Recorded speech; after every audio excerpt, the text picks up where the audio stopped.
So what do we have going on here?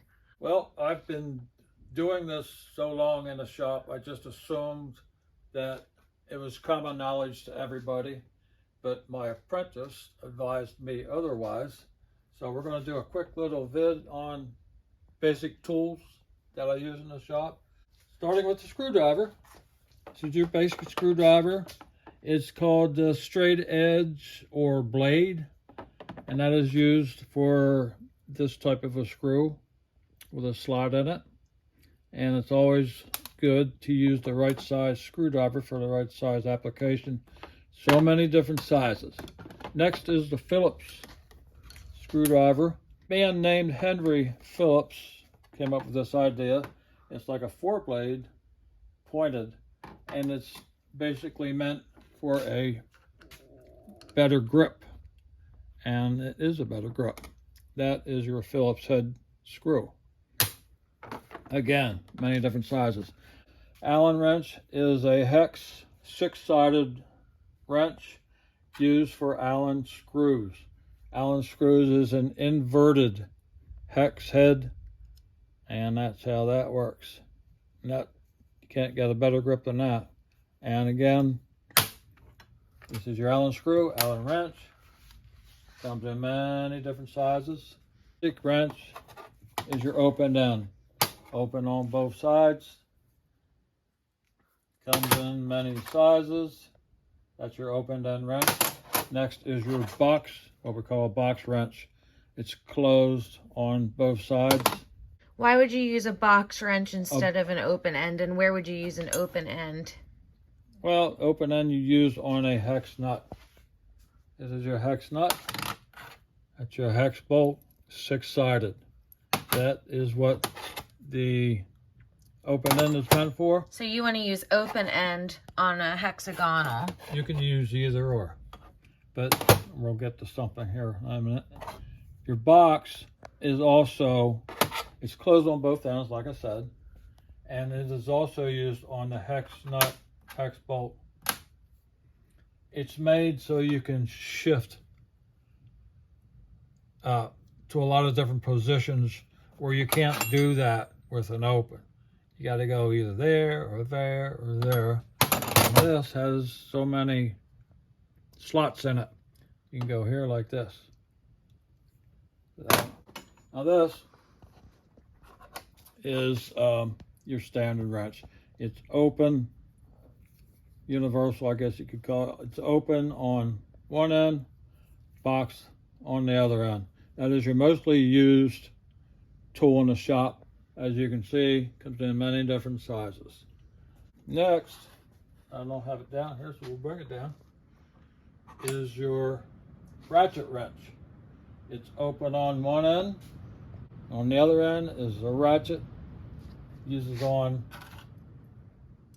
again, your hex, and it works like that. Quicker. The whole idea of this is quicker. The next is your pliers.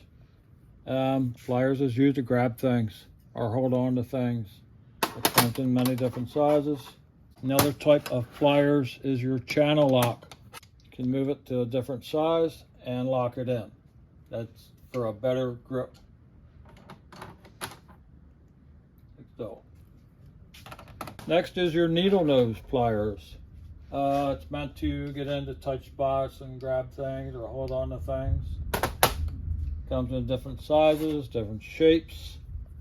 This one happens to have a wire snipper on it. And I'll explain a wire snip. This is your wire snip. It's meant to snip wires, like so. See if I can do this with my left hand. Next is Rachel's favorite tool. Oh no. Safety wire pliers. This is used for racing applications mostly. And what it does, if I can do it here with one hand again, lock it. Put it to the nut that you want to secure, and you twist it. That twists the wire. Twist the wire, and then the other end, what you do you put it through the bolt or whatever you want to tie it to. That way this nut is not going to go anywhere. So that's an application used mostly for racing. Okay, next is the vice grips. They are meant to lock on to something that you want to get a good hold on to. Say you got a rusty bolt and a nut that won't come loose. You can get on with this, get a good lock on it, and some WD-40, and that'll usually twist it off. This is a vice grip also. It's just a needle nose type to get into tight spots. This is your tweezers. Now I use this mostly to get splinters out of my fingers. Now back in the 70s, the hippies used this for other things. Personally, I never inhaled, so I wasn't in on that. And you can ask any of my old hippie friends to verify that, if you can find any alive. Next, you know what this is, Rachel? A magnet. A magnet. Yes. It's not just any old magnet. Ooh. Telescopic magnet. And I use this so many times when I drop something down in and can't get to it. Like if you drop something in the belly pan, that's what you need. All right, next we're getting into the ratchets and sockets, which is another basic tool in the shop.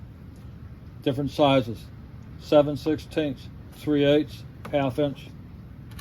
7/16 is measured across this shaft. 7/16 of an inch is 3/8 of an inch, and that's ½ inch of an inch. These are called drives.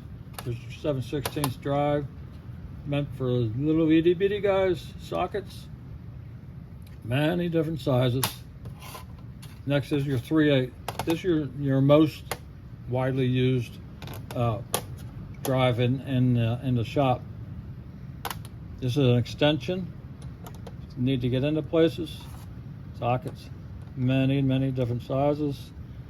This is your deep socket, meant to get into places where this won't work.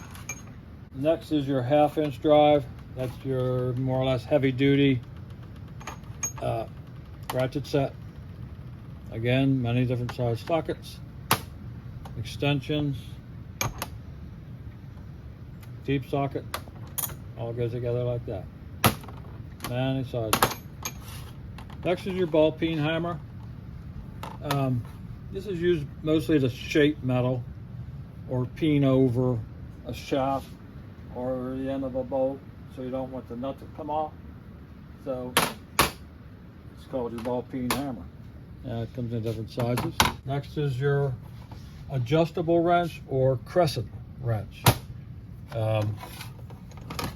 It's just used like a universal open end wrench. You can make it different sizes. It's not as good as a regular wrench, but it's very handy. Now we do lock washers. Now Rachel, when she saw this lock washer, she thought it was broke. Oh, but it's did. Actually, it's a lock washer, it's a split washer. It's meant to hold,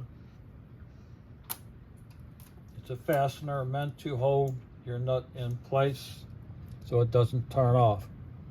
The pressure bearing down on it holds it, plus the edge of that opening digs into that nut and holds it in place. So that's your very basic lock washer there. Many different sizes. This is, I'm not sure the technical term of this lock washer. I call it star washer. Does the same thing. Locks things in place. This is your flat washer. Your flat washer is meant to go against whatever you're applying to. So your lock washer, which will make a mark, you know, if you don't want to make a mark on something, this protects it. You can also use these as shims. Any questions, Rachel? Okay, so we are on part 2 of fixing Sassy. So what we want to do is get the tanks off first, and we're going to hoist the bike up. Once we get the tanks off, we're going to hoist the bike up. And first I think, well, we got to get the number plate off, handlebars, and then we'll work on, I might try to get this wheel off before the front end. Yes, I will. We're going to try to get the wheel off and then the front end. And from there, we're going to start checking frame measurements as far as being straight, if it was bent or not. There is a procedure to do that, and we're going to use, I think, laser beams from front to rear. That'll give us a definite idea of where the frame's at.